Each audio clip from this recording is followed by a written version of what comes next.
All right, I'm in First Corinthians chapter 11. First Corinthians chapter 11.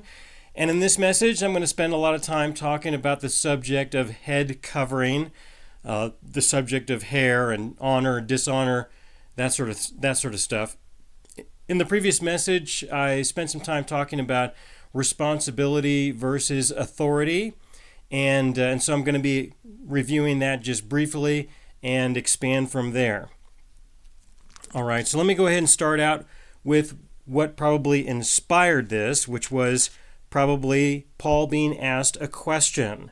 That's what I think is what happened, because that would be consistent with most of the letter here, is that the Corinthians probably asked him a question about, well, how do we cover our heads or not cover our heads? Is this a thing? Is this not a thing? And so he's answering the question, or if the question was raised, he is in effect answering the question about covering a person's head or not covering a person's head. But in answering this question, he also gives an explanation of what God might be thinking with regards to what was going on. All right, what might God think about this? But on the other hand, he's also answering the issue. And this is found in verse 16. That's why I'd like to start in verse 16 from 1 Corinthians chapter 11, where he says, "But if anyone seems to be contentious, we have no such custom, nor do the churches of God." All right, so if anyone wants to argue this point, we don't have any customs or any traditions concerning this, and nobody else does as far as we know. All right, so if you want an answer to the question, here's an answer. But they don't really concern themselves with this. And I can understand that it just depends on the community and the people and what they might be thinking or not thinking. It really depends on the group of individuals who you have meeting, and everybody has to kind of work through this on their own. But in answering this question at the beginning of chapter 11 up until verse 16, there are some things that we can understand about how God might view the situation, regardless of what we're doing, how he might perceive a question such as this. What might it mean to him? Okay, now he starts out talking about the subject of headship, and I'll go to verse 3 just briefly, where he says, "But I want you to know that the head of every man is Christ, the head of woman is man, and the head of Christ is God." All right, which is a way of describing the chain of authority, that God has authority over Christ. Now, really, Christ, who is the Messiah, who is Jesus, is God manifested in the flesh, but he decided to come here on earth to live as a man. And so when he came to live as a man, all right, in doing that, he also lived in a way that he would not be God, even though he was. But he chose to restrain himself, restrict himself to an extent in order to have the experience and fulfill what he prophesied beforehand, what he proclaimed would take place. So there's a lot to be said about this. That's just a brief, not even a summary. It's less than a summary, but it's just a way of understanding that there is a chain of authority that he placed and established between himself and his role as the Savior of the world.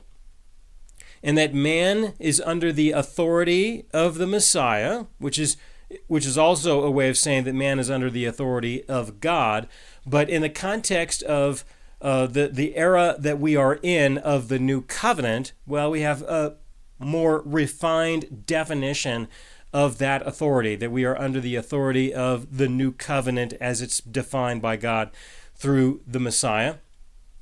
And then we have the authority of the woman. Now, I explain this, or the authority of the man over the woman, and I explain this in the context of responsibility.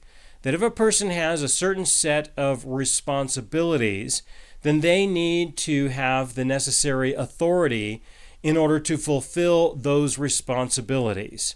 And I explained in the previous message that kind of in our modern age, the man is considered to be the one who has a tremendous amount of responsibility, and you can figure that out just by asking the question, all right, if you have a husband and a wife, what would be the responsibilities of the man? What are the responsibilities of the husband? And you probably could get quite a list. Okay, so there you go. So he needs to have the corresponding authority.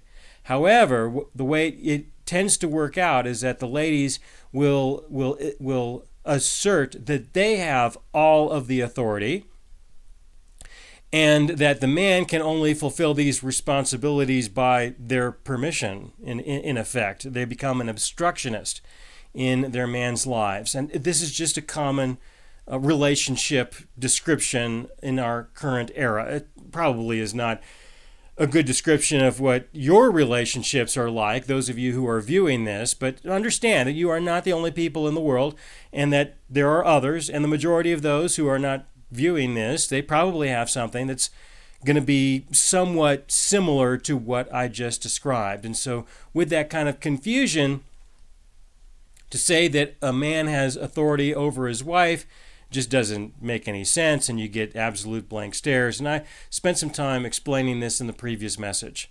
All right, so when it comes to the subject of head coverings, I want you to have that kind of a basic foundation of understanding to work with, and so that I can move on from there.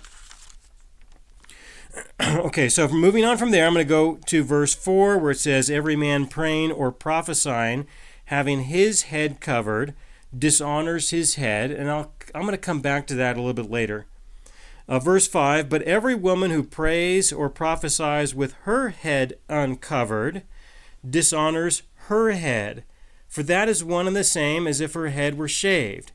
For if a woman is not covered, let her also be shorn. But if it is shameful for a woman to be shorn or shaved, let her be covered. Now, I just kind of ran through this one in the previous message a little bit, saying, well, if it's shameful for it not to be covered, then let it be cut off. But if it's shameful for that, then let it be covered. I mean, where are you going with that? Well, let me slow down a little bit in this message, because I need to introduce the topic at hand with regards to the head coverings. But what it means is that we have a fundamental problem, that the hair of the lady is on display, and I'll explain why that can be a little bit of a problem in just a moment. And so the solution is, if it's shameful for her to be on display in this way, then let's just cut it off. All right? And then the problem is solved. Then we don't have any display taking place. But if that's shameful, well, of course it is. By default, people will recognize that, well, that's shameful too. Well, then just go ahead and cover the hair. All right? So if we're not going to cover the hair, let's take it off. But if it's shameful to do that, let's not take it off. Let's go ahead and cover it. So the solution remains the same from verse 6 here. Just cover the hair. Okay? That's the bottom line of verse 6. And so don't get lost in all the spaghetti loop that you could perhaps get lost in with verse 6. It's just as simple as if a woman is not covered, then there is a shamefulness that is present there. So we'll solve it by taking the hair off. But now that's not going to really be too much of a solution. So we should solve it by covering it. Okay, solve it this way or solve it that way. To solve it by cutting the hair off is an exaggeration at that point. To say, well, we'll just solve it that way. And unless it's shameful for that, and of course it is, so we don't really want to solve it that way.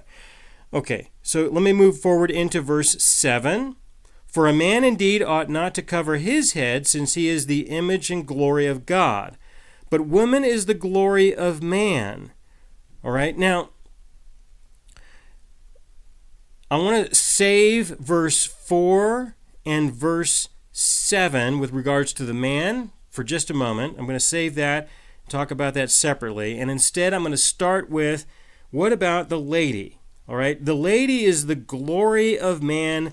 Man is the glory of is man is the glory of God. Now, the word glory is just a formal word that describes being made known.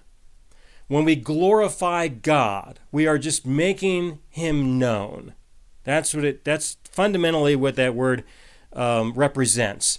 That when we glorify God or we want something for the glory of God, it is about making him known. For the woman to be the glory of man, of her husband in this case, then that would be a way of saying that the woman is there to make her man known. Okay, so there is an effect that the wife has on her husband. All right, I'll just go with that and then move on into the details here. With regards to the lady and her hair, in general, we find in civilization that the woman is somewhat more attractive than a man. That's just kind of a thing, all right, and nothing wrong with that at all. There is a measure of attractiveness, of beauty that exists within a woman that is distinct and is something that I think just about everyone can appreciate in one way or another. Now, there are several parts to this attractiveness, and a woman's hair is one of these parts. Okay, the woman's hair, in terms of it being long and it being well kept, is a measure of attractiveness. And ladies will put a lot of time and a lot of effort and sometimes a lot of expense into the display of their hair. Okay, this is just a thing. Okay, and so the hair of a woman is a representation or a way of understanding her attractiveness and her appeal, that sort of thing. All right, now when we talk about dishonor through the display of this hair, then the dishonor can happen in one of two different ways. All right, the first way has to do with her dishonoring herself. Okay, and then the other way has to do with dishonoring her husband. Those are two separate things, but they're somewhat connected. So let's start with how she might be dishonoring herself, in a sense. Well, when the woman puts herself on display, the attractiveness and the beauty that she has is on display for the public, right? When that happens, then there is a subtle disconnect from her husband. All right? That when two people are married, then there is an understanding that there is a degree of exclusivity, all right, and that they are connected to each other, and that they reserve certain intimate things for each other. All right, that there is a sense of reservation, a sense of connectedness, and a sense of exclusivity.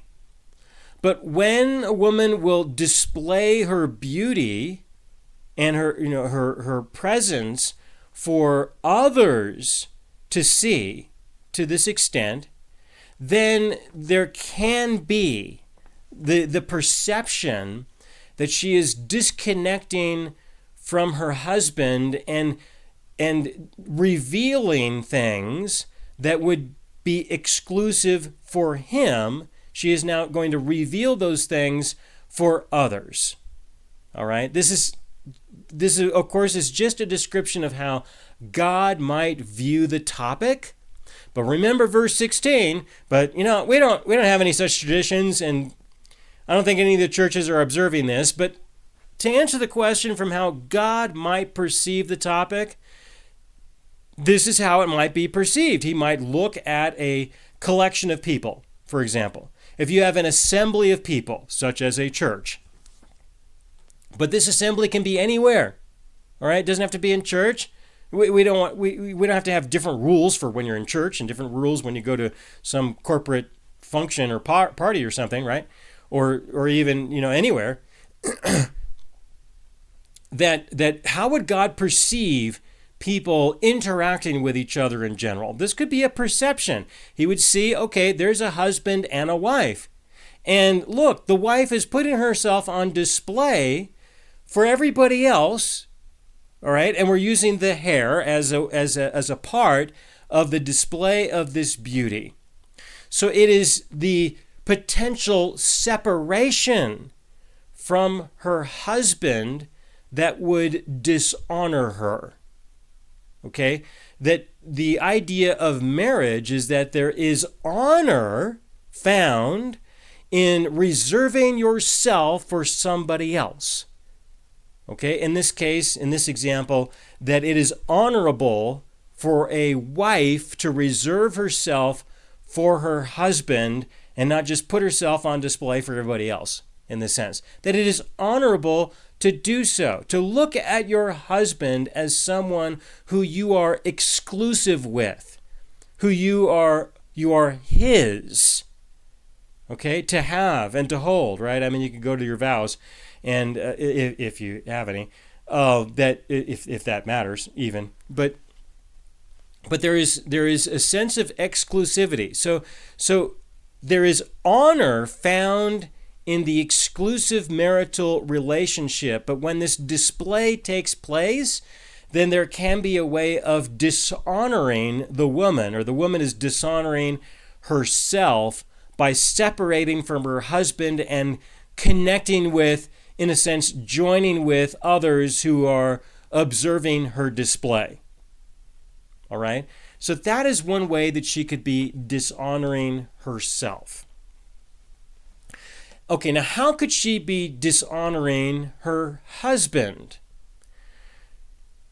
Well, this could be understood from a guy's point of view, and I don't think ladies would be able to connect with this easily, but I'm going to say it to describe this, and those ladies who may have some men around you, maybe they won't be terrified into saying, yeah, he's right, that's exactly how it goes. But okay, or maybe they just don't agree, which is fine too. It doesn't mean that they have to be terrified if they don't say what I think. But there is a perception that men will have to various degrees. Some will perceive this more than others. Others, they won't think about this at all. But there are others who will. When men are in a collective assembly of some kind, all right, whereas there is a group of people, and they will observe, if they see a woman who is displaying her beauty, okay, to everyone, as would be expressed through her hair, okay, not being covered.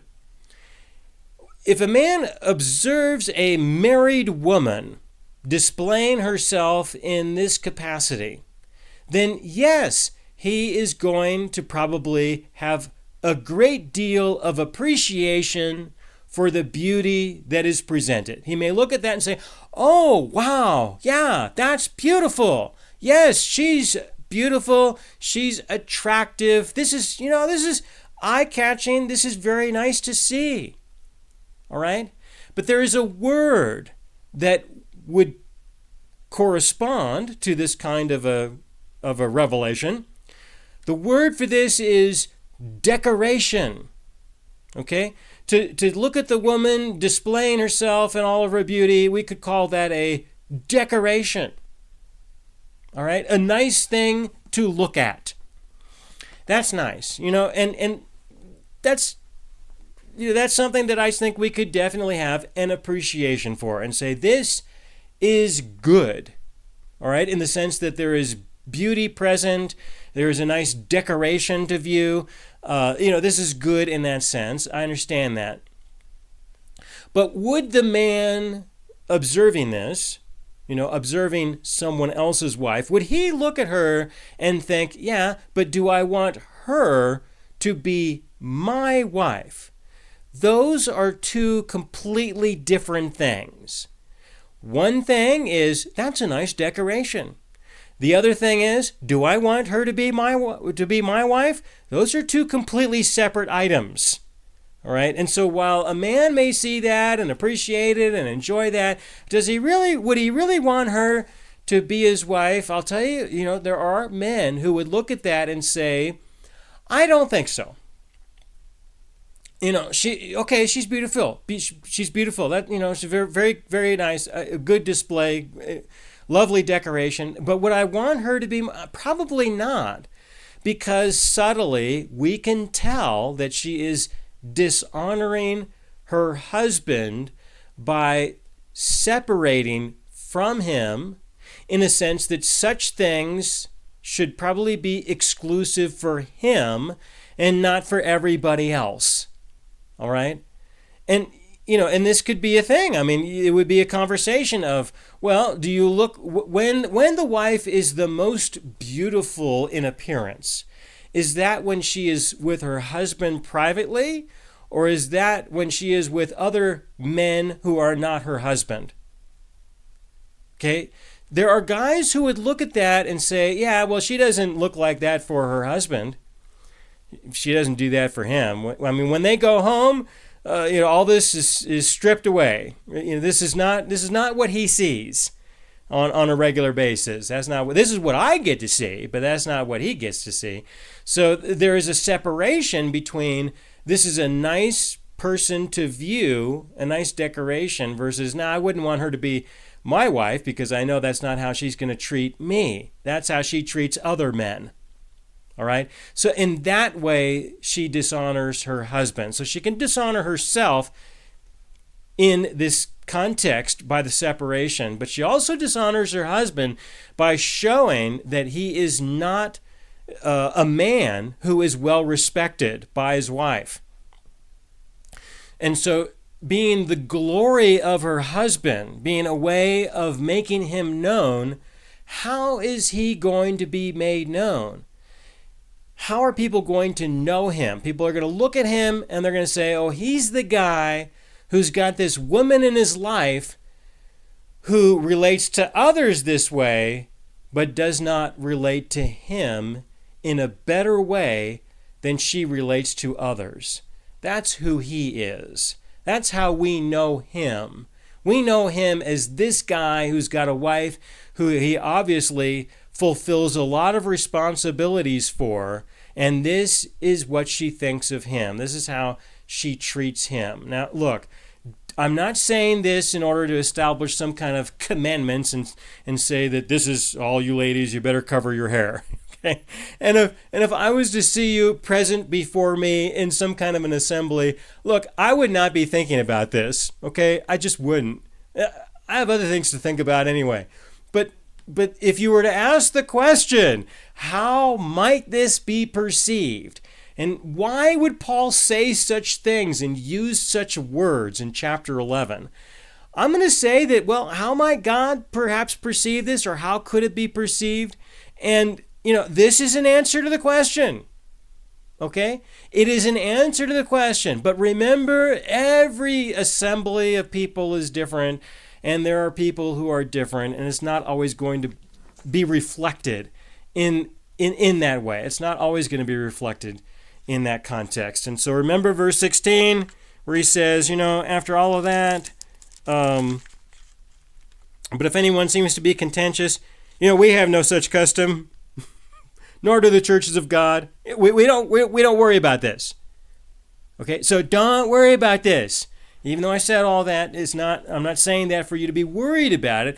I'm saying that in order to teach through 1 Corinthians chapter 11, and in order to explain what Paul is showing. All right, so let me go back to verse 5. But every woman who prays or prophesies with her head uncovered dishonors her head. This can be expressed in two ways: dishonors herself and her head, or dishonors the one who is her head, which is her husband. Okay, you got two ways to see that. And this was established by the previous verse. First, by her dishonoring her own head, and second, by dishonoring her husband, who is her head. For those of you who need a little bit more emphasis on that, let me say it this way. Don't get lost in your own head. Okay? Don't get lost in your own head. Remember that this is about the headship and how you would be dishonoring somebody else. So if she's talking to God, all right, putting herself on display, and she's prophesying, talking to others, and putting herself on display, then she might be dishonoring her husband in a sense because of the way that God has defined the relationships between people and himself. That's verse 5. And then he goes into verse 6. I'll skip that. Verse 7. For a man indeed ought not to cover his head, since he is the image and glory of God. All right. But woman is the glory of man. So I'll come back to the man issue in just a moment.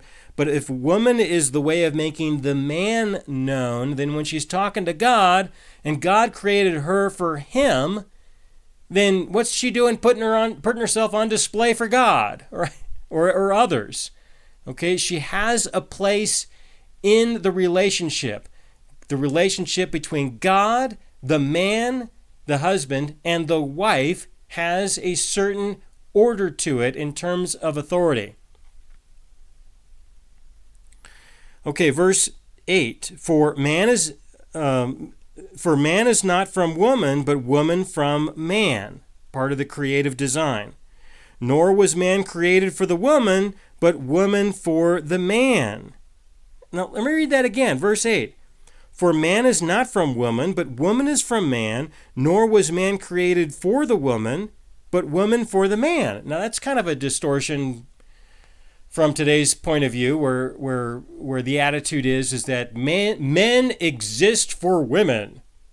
All right? Men exist for women. They do not exist for any other purpose than to provide for the woman. That's the current time era that we are in civilization at this time. That's the attitude. And anything otherwise is considered to be evil. But that's not how God defined things. I'll turn back to the definition of this. This is in Genesis chapter 2. Genesis chapter 2, verse 18. Genesis chapter 2, verse 18. And the Lord God said, it is not good that man should be alone. I will make him a helper comparable to him. In this translation, he uses the word comparable. I'll tell you that in Hebrew, how this was really written and not translated, the word is actually two words. It means a helper who will be his absolute and complete opposite. Okay, that's what God really said. He said, I will make a helper for him who will be his complete and absolute opposite. And that's what she'll be there for, is to be a help for him. All right?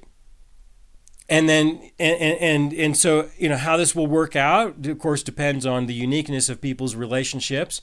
I can tell you that the best model that I have seen is that if you divide up the necessities of life, you've got the necessities of life of work, rest, maintenance, and eating. Okay? Work tends to be what a man will do outside of the home in various ways as part of society. And then women will maintain those things that the man has provided through his work. And with regards to eating, the men will provide the fundamental resources and ingredients, and the woman will prepare those so that there can be a healthy diet and that people will be able to function well because they're eating well. And then when it comes to rest, then they can both enjoy resting with each other, especially knowing that they both did their part in some capacity. So the helper is the one who will take the resources that the man provides and both maintain them and also produce new things with the raw ingredients, for example. And that's a way of understanding what it would mean to be a helper who is as his opposite. Okay, and it turns out that when it comes to maintenance and eating in that category of life, the woman seems to have in general, not all women, of course, but there seems to be a characteristic such that they are more suitable for those kinds of tasks than the men, and that the men are more suitable for the working kinds of tasks than the women. And so if they will work together and make use of what they are more suitable for, then there can be an increase in the quality of life for both people. And they will be together, and they will feel as though they are together. All right? And so they can rest together. And that the man will not feel like he's alone, and neither will the woman. But that's how God established it here in verse 18, where he said, it is good for man it is not good for man to be alone. When this kind of relationship does not exist, if you were to ask men privately, and it turns out that I've spoken with lots of guys, okay, and lots of women, but, in my experience, without question, there are a lot of men who would definitely prefer to be alone. And one of the reasons why, not all, but one of the reasons why is because they have a wife who is not a helper for him at all. That the way that things are viewed is in the exact opposite, that she perceives him as a helper for him, and that she is not a helper for him. And he would just rather be alone. I'll just do this by myself. For him to handle maintenance and eating by himself is much better and much more peaceful than having to deal with a wife who, this is a common problem and contributes to what I described in the previous message of the divorce rate being so substantially high. All right. So this is one of those dynamics. So I explained all that in order to go back here to verse 8. For man is not from woman, but woman from man. Nor was man created for the woman, but woman for the man. And that's where it comes from. For this reason, the woman ought to have a symbol of authority on her head because of the angels. All right, now you got a couple of items here in verse 10. You've got the symbol of authority on her head, and then you got the angels involved here also. Let's start with the symbol of authority. Now, I've watched a lot of ladies, and guys too, look at this and say, okay, so this hair that she's got is a symbol of her authority in the household and in civilization.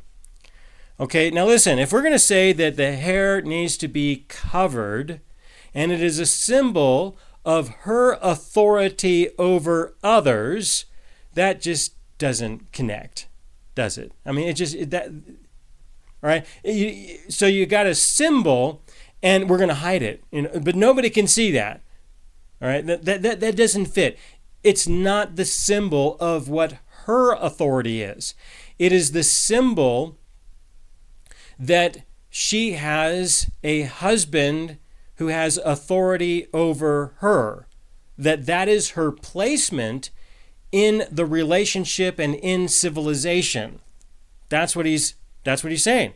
According to the way that God designed and created the world that we are in. Like I said, not all the churches of God would view it this way or participate in this way, but if you were to ask the question, how might God perceive this? That's an answer. That he would see that and say that the hair is a symbol that shows that she is under the authority of her husband, who is her head. All right? And the fact that it is covered enforces the idea that she is exclusive to him and to him alone. Again, in verse 10 then, for this reason the woman ought to have a symbol of authority on her head because of the angels. And that would be, the symbol of authority is the hair that is covered.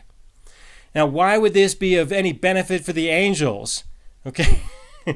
Well, the angels, they are a part of the world that we are in. And what was he really thinking when he said that? I'm not sure. But I can tell you what I think he was intending to say. All right? I'm not saying this is absolutely what Paul was intending to say, but this is what my opinion is concerning why he would mention the angels at all. When it comes to the angels, they have a certain amount of authority. And the reason why is because they have responsibilities. That's why. And where do these responsibilities come from? They come from God. God gives the angels that he created certain responsibilities. He looks at the angel and he says, you are responsible for this. Now, we don't have the job description for every angel out there. I certainly don't know, and I'm not really concerned about it.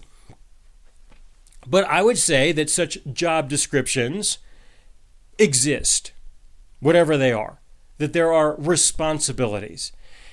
Given those responsibilities, the angels will have a certain amount of authority. And some of that authority might be over other angels, as they may be responsible for what other angels are doing. So the angels understand life and reality according to who has what responsibility and who has what authority in order to correspond properly to those responsibilities.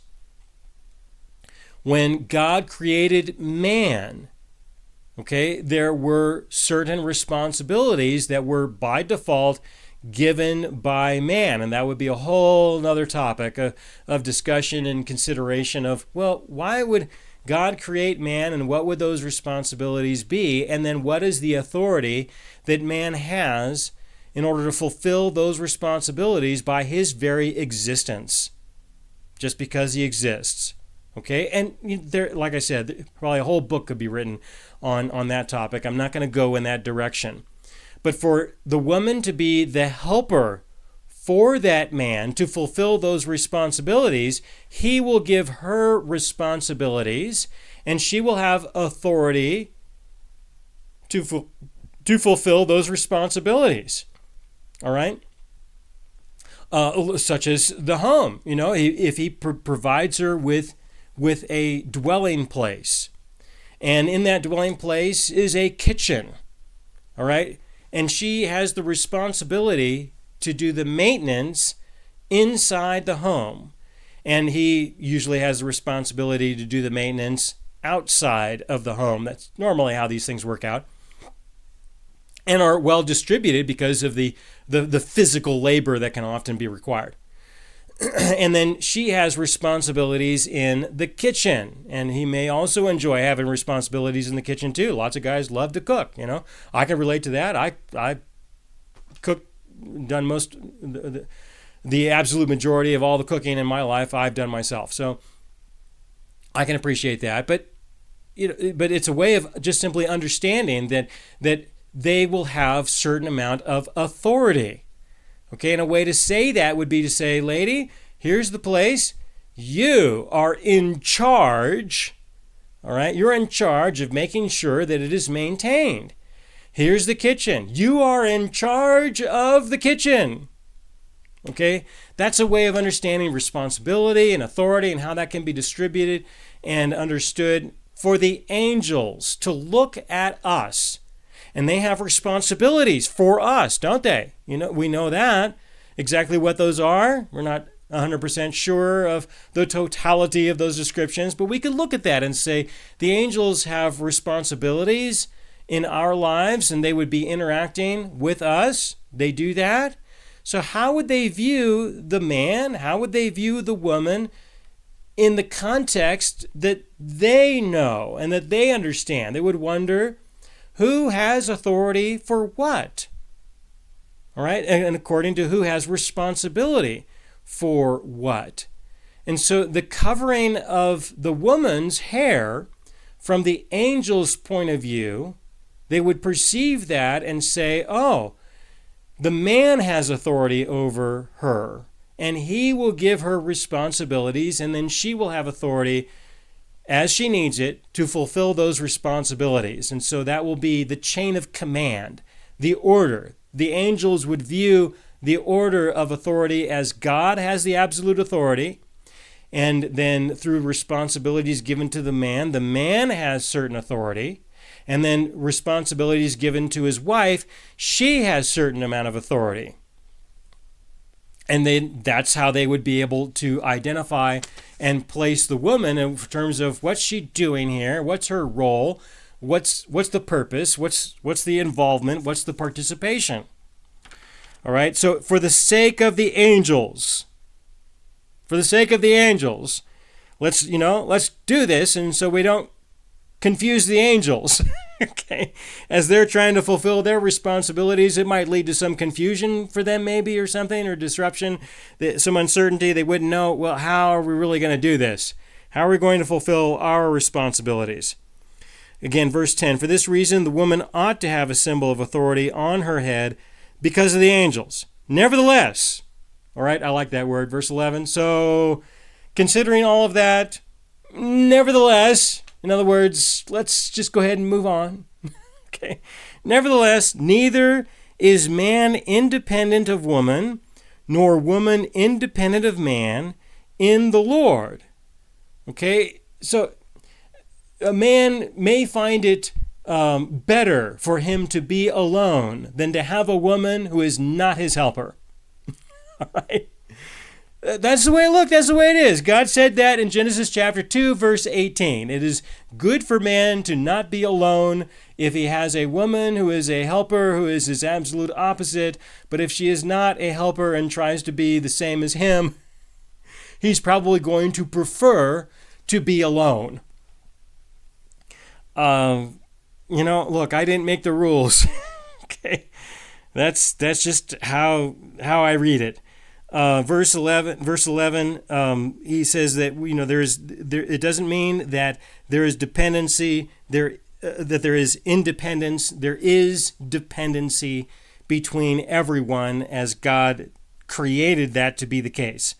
Verse 12, for as woman came from man, even so man also comes through woman, but all things are from God. So he is defined. Look, we have a definition of things that work in the dependencies, that we depend on one another in that sense.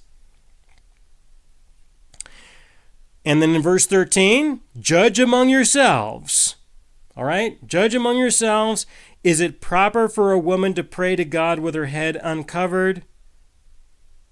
This is what he is saying, his perception of how God would answer that kind of a question. So now you, with that description, you judge for yourself and leave it there. Does not even nature itself teach that if a man has long hair, it is a dishonor to him? But if a woman has long hair, it is a glory to her, for her hair is given to her for a covering.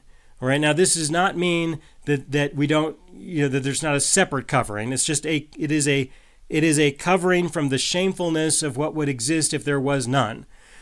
And it does give the presence of beauty in that sense, but that we would also cover that for the exclusivity of her husband, for the sake of her husband, and herself by default. So for the woman to have long hair has a place there. But when the man has long hair, then he will be hiding what could be seen of himself otherwise. All right, that when a man has long hair, it will tend to obscure a little bit too much of who he is. For a woman, it seems to have the complete opposite effect, and I think this is just part of the creative design of God. But for a man, it seems to have, a different representation. And so when this is disguised, all right, for the man, then you are also disguising who he represents. Being created in the image of God, all right, to be a reflection of him, for that to be disguised is a way of dishonoring God, right? He is dishonoring himself, and he is also bringing dishonor to his creator, because his creator created man and said, I'm creating man to be a reflection of who I am, to be in my image. But now he just covers it up. Well, that's dishonoring to the creator. All right, so it's not just dishonoring himself, just as I gave the description of the woman who will be dishonoring herself and dishonoring her husband. So also a man would dishonor himself, and he would dishonor his God through covering his head with such long hair or covering it with something else.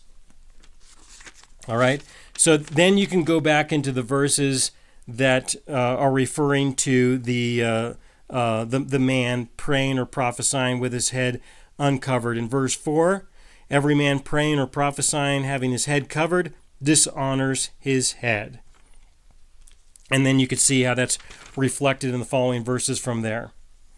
Okay, I'm going to mention something briefly about head coverings when it comes to Judaism, just to give you an example. Whereas this is a common thing that in a religious context, the men will cover their heads.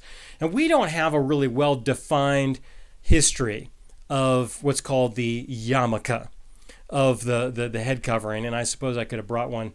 I don't have one here with me right now, but to show you, I got half a dozen of them for various purposes. But the head covering that's used within Judaism, we don't have a defined history of it. I'm just going to tell you that I have an opinion, all right? And I have nothing to base this on, but I would be curious to know if I could ever find really enough evidence to show that this is the case. But it's my opinion that the evolution of the yarmulke came from 1 Corinthians chapter 11, when Paul wrote this letter. It's just an opinion that I have, and I have nothing to base this on.